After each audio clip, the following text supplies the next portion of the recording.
Hi, my name's Matthew Towns. I've been coaching tennis for well over 20 years, but this has been the only college position that I've had. I actually played tennis here at Morgan as well.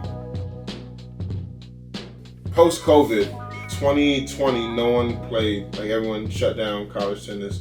But then in 2021, we had another COVID year for Morgan. And so that put us in a kind of tough position because they still had 4 years of eligibility, but they weren't true collegiate athletes anymore. They were just college students, and they hadn't played tennis, they hadn't competed, and taking a big gap is almost like coming off of an injury, like a major injury, and being out for multiple years, and then having to, number one, physically get in shape, but to learn how to compete again was really, really troublesome. I think their mindset switched, and I think it was just a really, really big mountain to climb.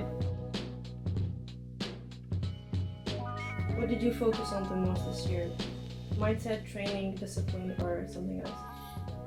I think it's a combination of all of them.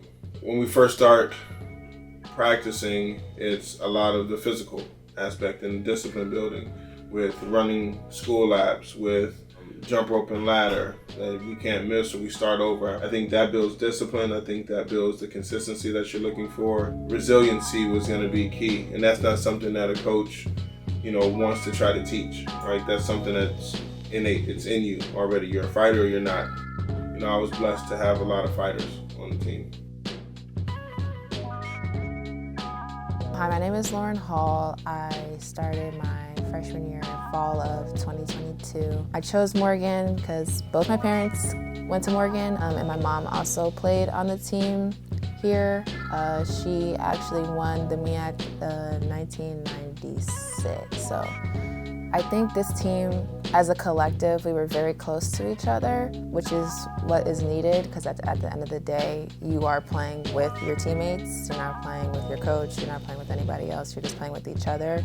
I think the difference was everyone believed this year.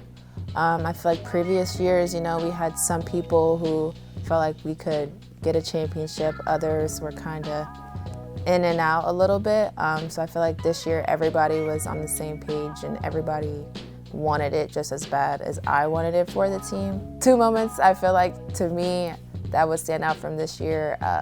One being obviously watching Amira come back after, I think they said 16 match points. Watching her fight back to win the championship was the best thing ever.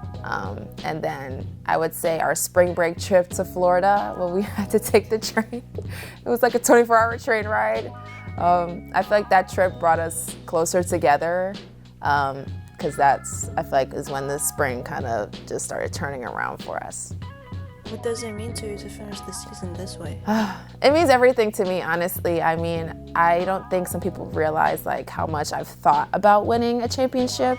I used to have dreams about it, would, talk to my mom about it each year since my freshman year, just envisioning what it would feel like to be in a championship match, or what it feel like to actually win a championship match. So this year, to actually do it and do it with this group of women was very, very special. I will never forget it.